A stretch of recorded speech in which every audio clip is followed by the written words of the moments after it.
مدینے کی طرف سفر کرتے ہوئے خالد بن ولید اپنے ان دوستوں کی یاد میں کھو گیا جن کے خلاف وہ لڑا اور جن کا خون اس کے سامنے بہہ گیا تھا۔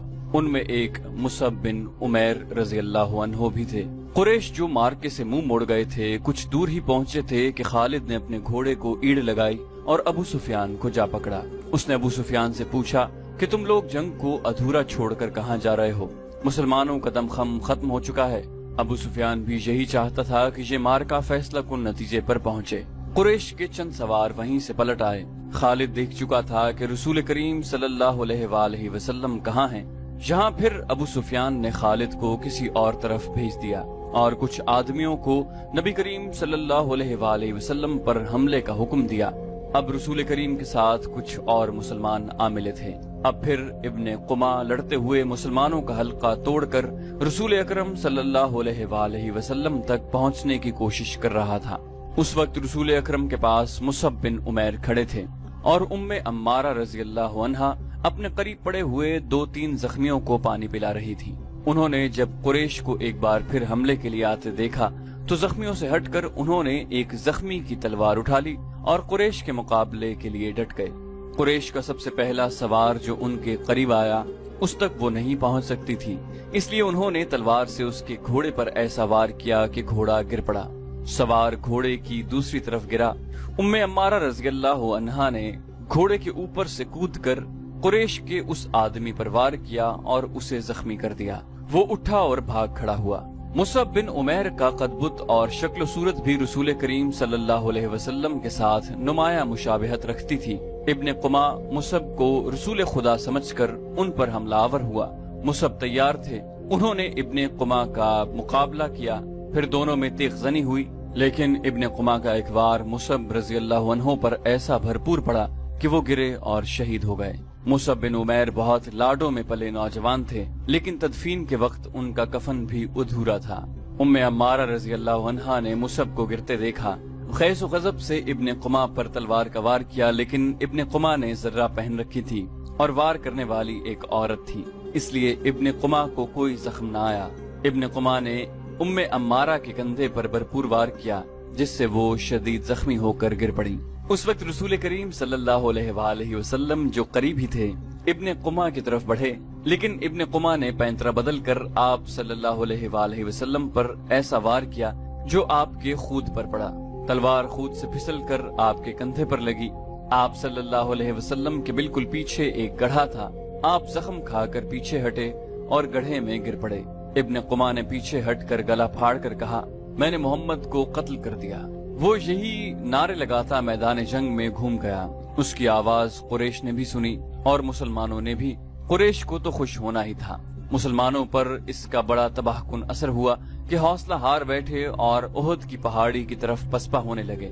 اپنے نبی صلی اللہ علیہ وسلم کے شیدائیوں بھاگتے ہوئے مسلمانوں کو ایک للکار سنائی دی، اگر نبی صلی اللہ علیہ وسلم نہ رہے تو لعنت ہے ہم پر کہ ہم بھی زندہ رہیں۔ تم کیسے شیدائی ہو کہ نبی کریم صلی اللہ علیہ وسلم کی شہادت کے ساتھ ہی تم موت سے ڈر کر بھاگ رہے ہو۔ مسلمان رک گئے۔ اس للکار نے انہیں آگ بگولا کر دیا۔ وہ پیادہ تھے لیکن انہوں نے قریش کے گھڑ سواروں پر حملہ کر دیا۔ یہ حملہ خالد اور اکرمہ کے گھڑ سواروں پر ہوا تھا۔ خالد کو آج یاد آ رہا تھا کہ اس کے ہاتھوں کتنے ہی مسلمانوں کا خون بہہ گیا تھا۔ ان میں ایک رفاع بن وقش بھی تھے۔ خالد کے دل میں درد کی ایک ٹیس سی اٹھی۔ اسے کچھ ایسا احساس ہونے لگا جیسے وہ بے مقصد خون بہاتا رہا ہے، لیکن اس وقت وہ مسلمانوں کو اپنا بدترین دشمن سمجھتا تھا۔ اب مسلمانوں کا دم خم ٹوٹ چکا تھا۔ پیادے گھڑ سواروں کا مقابلہ کب تک کرتے؟ وہ مجبور ہو کر پہاڑی کی طرف پسپا ہونے لگے۔ رسول اکرم صلی اللہ علیہ وسلم بھی اپنے ساتھیوں کے ساتھ ایک تنگ سی وادی کی طرف جا رہے تھے۔ جس طرح مسلمانوں نے فتح کی خوشی میں اپنا مورچہ چھوڑ دیا تھا اور جنگ کا پانسا اپنے خلاف پلٹ لیا تھا، اسی طرح اب قریش کے آدمی مسلمانوں کی لاشوں پر اور تڑپتے ہوئے زخمیوں پر مال غنیمت اکٹھا کرنے کے لیے ٹوٹ پڑے۔ ان میں سے کچھ قریش رسول کریم صلی اللہ علیہ وسلم کے تعاقب میں چلے گئے، لیکن آپ کے ساتھیوں نے ان پر ایسی بے جگری سے حلہ بولا کہ ان میں سے زیادہ تر قریش کو جان سے مار ڈالا اور جو بچ گئے وہ بھاگ نکلے۔ رسول اکرم صلی اللہ علیہ وسلم ایک بلند جگہ پہنچ گئے۔ آپ نے وہاں سے صورتحال کا جائزہ لیا۔ آپ کے 30 صحابہ میں سے 16 شہید ہو چکے تھے، جو 14 زندہ تھے ان میں زیادہ تر زخمی۔ آپ صلی اللہ علیہ وسلم نے بلندی سے میدان جنگ کا جائزہ لیا۔ آپ کو کوئی مسلمان نظر نہیں آ رہا تھا۔ مسلمان یہ سمجھ کر کہ رسول اکرم شہید ہو چکے ہیں سخت مایوسی کے عالم میں ادھر ادھر بکھر گئے۔ کچھ مدینہ واپس چلے گئے، کچھ قریش کے انتقام سے بچنے کے لیے پہاڑی کے اندر موجود تھے، جہاں رسول خدا صلی اللہ علیہ وسلم کو اپنے زخموں کی طرف توجہ دینے کی فرصت ملی۔ آپ کی بیٹی حضرت فاطمہ، جو آپ صلی اللہ علیہ وسلم کو ہر طرف تلاش کر کر کے تھک چکی تھی، آپ کے پاس آ پہنچی۔ قریب ہی ایک چشمہ تھا۔ حضرت علی رضی اللہ عنہ وہاں سے کسی چیز میں پانی لائے اور آپ صلی اللہ علیہ وسلم کو پلایا۔ حضرت فاطمہ آپ کے زخم دھونے لگی۔ وہ سسک سسک کر رو رہی تھی۔ خالد کو آج یاد آ رہا تھا کہ رسول کریم کی شہادت کی خبر نے اسے روحانی سا اطمینان دیا تھا، لیکن ایک للکار نے اسے چونکا دیا۔ وادی میں للکار کی گونج بڑی دور تک سنائی دے رہی تھی۔ کوئی بڑی ہی بلند آواز میں کہہ رہا تھا، مسلمانوں خوشیاں مناؤ، ہمارے نبی صلی اللہ علیہ وسلم زندہ اور سلامت ہیں۔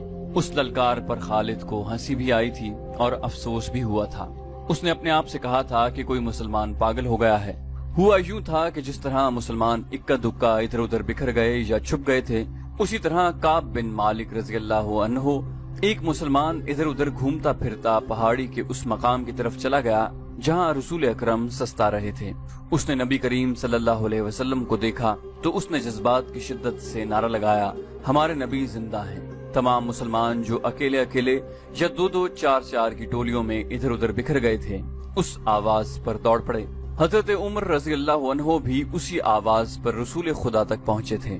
اس سے پہلے ابو سفیان میدان جنگ میں پڑی ہوئی ہر ایک لاش کو دیکھتا پھر رہا تھا۔ وہ رسول کریم صلی اللہ علیہ وسلم کا جسد مبارک تلاش کر رہا تھا۔ اسے قریش کا جو بھی آدمی ملتا اس سے پوچھتا، تم نے محمد کی لاش نہیں دیکھی؟ اسی تلاش میں خالد اس کے سامنے آ گیا۔ خالد، ابو سفیان نے پوچھا، تم نے محمد کی لاش نہیں دیکھی؟ خالد نے جواب دیا نہیں، اور ابو سفیان کی طرف ذرا سا جھک کر پوچھا، کیا تمہیں یقین ہے کہ محمد قتل ہو چکا ہے؟ ہاں، ابو سفیان نے جواب دیا، وہ ہم سے بچ کر کہاں جا سکتا ہے؟ تمہیں شک ہے؟ خالد نے جواب دیا، ہاں ابو سفیان، میں اس وقت تک شک میں رہتا ہوں جب تک کہ اپنی آنکھوں سے نہ دیکھ لوں۔ محمد اتنی آسانی سے قتل ہو جانے والا شخص نہیں ہے۔ معلوم ہوتا ہے تم پر محمد کا طلسم طاری ہے۔ ابو سفیان نے تکبر کے لہجے میں کہا، کیا محمد ہم میں سے نہیں تھا؟ کیا تم اسے نہیں جانتے تھے؟ جو شخص اتنی قتل و غارت کا ذمہ دار ہے، ایک روز اسے بھی قتل ہونا ہے۔ محمد قتل ہو چکا ہے، جاؤ اور دیکھو، اس کی لاش کو پہچانو، ہم اس کا سر کاٹ کر مکہ لے جائیں گے۔ این اس وقت پہاڑی میں سے کعب رضی اللہ عنہ بن مالک کی للکار گرجی، مسلمانوں خوشیاں مناؤ، ہمارے نبی زندہ سلامت ہیں۔ پھر یہ آواز بجلی کی کڑک کی طرح گرجتی کڑکتی وادی اور میدان میں گھومتی پھرتی رہی۔ سن لیا ابو سفیان؟ خالد نے کہا، اب میں تمہیں بتاتا ہوں کہ محمد کہاں ہے۔ میں اس پر حملہ کرنے جا رہا ہوں، لیکن میں تمہیں یقین نہیں دلا سکتا کہ میں محمد کو قتل کر کے آؤں گا۔ کچھ دیر پہلے خالد نے رسول کریم اور ان کے ساتھیوں کو پہاڑی کے اندر جاتے دیکھا تھا، لیکن وہ بہت دور تھے۔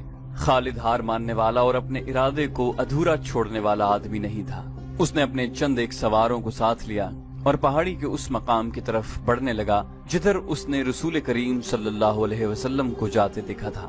مشہور مورخ ابن حشام کی تحریر سے پتہ چلتا ہے کہ رسول اکرم نے جب خالد کو اپنے سواروں کے ساتھ اس گھاٹی پر چڑھتے دیکھا جہاں آپ تھے، تو آپ کے منہ سے بے ساختہ نکلا، خدائے ذوالجلال انہیں اس وقت وہیں کہیں روک لے۔ خالد اپنے سواروں کے ساتھ گھاٹی چڑھتا جا رہا تھا۔ وہ ایک درہ سا تھا جو تنگ ہوتا جا رہا تھا۔ گھوڑوں کو ایک قطار میں ہونا پڑا۔ رسول کریم صلی اللہ علیہ وسلم زخموں سے چور پڑے تھے۔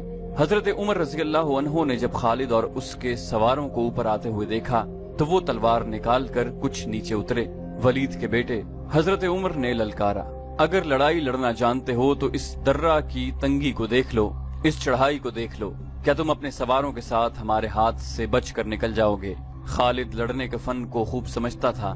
اس نے دیکھ لیا تھا کہ یہ جگہ گھوڑوں کو گھما پھرا کر لڑانے کے لیے موزوں نہیں ہے بلکہ خطرناک ہے۔ خالد نے خاموشی سے اپنا گھوڑا گھمایا اور اپنے سواروں کے ساتھ وہاں سے نیچے اتر آیا۔ جنگ احد ختم ہو چکی تھی۔ قریش اس لحاظ سے برتری کا دعویٰ کر سکتے تھے کہ انہوں نے مسلمانوں کو زیادہ نقصان پہنچایا، لیکن یہ جنگ ہار جیت کے بغیر ختم ہو گئی تھی۔ لیکن یہ ہماری شکست تھی۔ خالد کو جیسے اپنی آواز سنائی دی۔ مسلمانوں کی نفری 700 تھی، اور ہم 3000 تھے۔ ہمارے پاس 200 گھوڑے تھے۔ ہماری فتح تب ہوتی جب ہم محمد کو قتل کر دیتے۔ خالد نے اپنے آپ میں جھنجھناہٹ محسوس کی۔ اس پر ایسی کیفیت طاری ہو گئی کہ اس کے دانت بجنے لگے۔ اسے جنگ کا آخری منظر یاد آنے لگا۔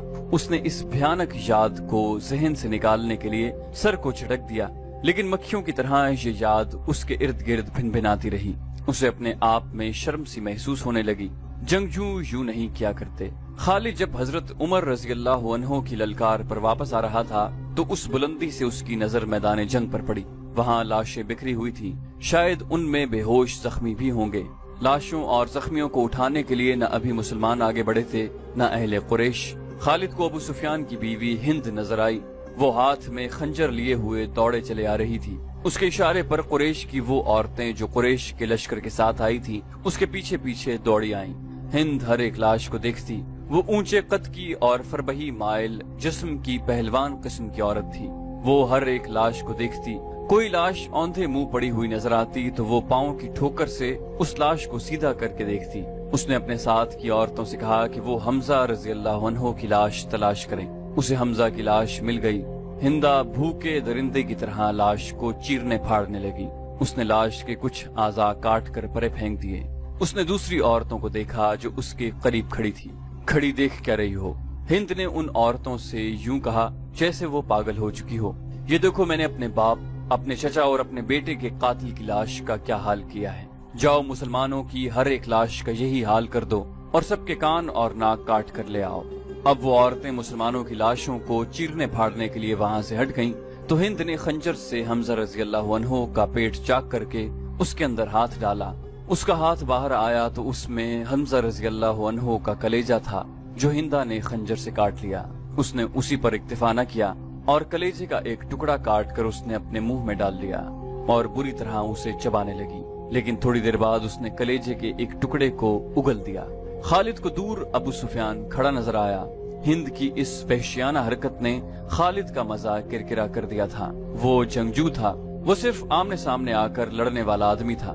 اپنے دشمن کی لاشوں کے ساتھ یہ سلوک نہ صرف یہ کہ اسے پسند نہ آیا بلکہ اس نے نفرت کی نگاہ سے دیکھا۔ ابو سفیان کو دیکھ کر خالد نے اپنے گھوڑے کو ایڑ لگائی اور ابو سفیان کے پاس جا گھوڑا روکا۔ ابو سفیان، خالد نے غصے اور حقارت کے ملے جلے لہجے میں کہا، کیا تم اپنی بیوی اور ان عورتوں کی اس وحشیانہ حرکت کو پسند کر رہے ہو؟ ابو سفیان نے خالد کی طرف ایسی نگاہوں سے دیکھا جن میں بے بسی کی جھلک تھی اور صاف پتہ چلتا تھا کہ اسے لاشوں کے ساتھ اپنی بیوی کا یہ سلوک پسند نہیں۔ خاموش کیوں ہو ابو سفیان؟ تم ہند کو جانتے ہو خالد، ابو سفیان نے دبیسی زبان میں کہا۔ یہ عورت اس وقت پاگلوں سے بدتر ہے۔ اگر میں یا تم اسے روکنے کے لیے آگے بڑھے تو یہ خنجر سے ہمارے پیٹ بھی چاک کر دے گی۔ خالد ہند کو جانتا تھا، وہ ابو سفیان کی بے بسی کو سمجھ گیا۔ ابو سفیان نے سر جھکایا، گھوڑے کی لگام کو جھٹکا دیا اور منہ پھیر کر دوسری طرف چل پڑا۔ خالد بھی اس منظر کو برداشت نہ کر سکا۔ جب ہند حمزہ رضی اللہ عنہ کی لاش کا کلیجہ چبا کر اگل چکی تو اس نے پیچھے دیکھا۔ اس کے پیچھے جبیر بن مطعم کا غلام وحشی بن حرب کھڑا تھا۔ اس کے ہاتھ میں افریقہ کی بنی ہوئی وہی برچھی تھی جس سے اس نے حمزہ رضی اللہ عنہ کو شہید کیا تھا۔ ہند نے تہکمانہ لہجے میں اس سے کہا، یہاں کیا کر رہے ہو بن حرب؟ جاؤ اور مسلمانوں کی لاشوں کے ٹکڑے کر دو۔ وحشی بن حرب بولتا بہت کم تھا، اس کی کوشش یہی ہوتی تھی کہ زیادہ سے زیادہ بات اشاروں میں کر لی جائے۔ اس نے ہند کا حکم ماننے کے بجائے اپنا ہاتھ ہند کے آگے پھیلا دیا اور اس کی نظریں ہند کے گلے میں لٹکتے ہوئے سونے کے ہار پر جم گئی۔ ہند کو اپنا وعدہ یاد آ گیا۔ اس نے وحشی سے کہا کہ تم میرے باپ، چچا اور بیٹے کے قاتل کو قتل کر دو تو میں نے جتنے زیورات پہن رکھے ہیں وہ تمہارے ہوں گے، اور وحشی اپنا انعام لینے آیا تھا۔ ہند نے اپنے تمام زیورات اتار کر وحشی بن حرب کے پھیلے ہوئے ہاتھ پر رکھ دیے۔ وحشی کے ہونٹوں پر مسکراہٹ آ گئی اور وہ وہاں سے چل پڑا۔ ہند پر اس وقت فتح اور انتقام کا بھوت سوار تھا۔ ٹھہر جاؤ بن حرب، ہند نے جوشیلی آواز میں اس حبشی کو بلایا۔ وہ جب اس کے پاس آیا تو ہند نے کہا، میں نے تمہیں کہا تھا کہ میرا کلیجہ ٹھنڈا کر دو تو تمہیں اپنے زیورات دوں گی، لیکن تم اس سے زیادہ انعام کے حقدار ہو۔ ہند نے قریش کی عورتوں کی طرف اشارہ کر کے کہا، تم جانتے ہو ان عورتوں میں کنیزیں کون کون سی ہیں؟ دیکھو وہ جوان بھی ہیں، خوبصورت بھی، تمہیں جو کنیز اچھی لگتی ہے لے جاؤ۔ وحشی بن حرب نے اپنی عادت کے مطابق خاموشی سے چند لمحے ہند کے چہرے پر نظریں گاڑی، لیکن اس کی نظریں کنیزوں کی طرف نہ گئیں۔ اس نے انکار میں سر ہلایا اور وہاں سے چلا گیا۔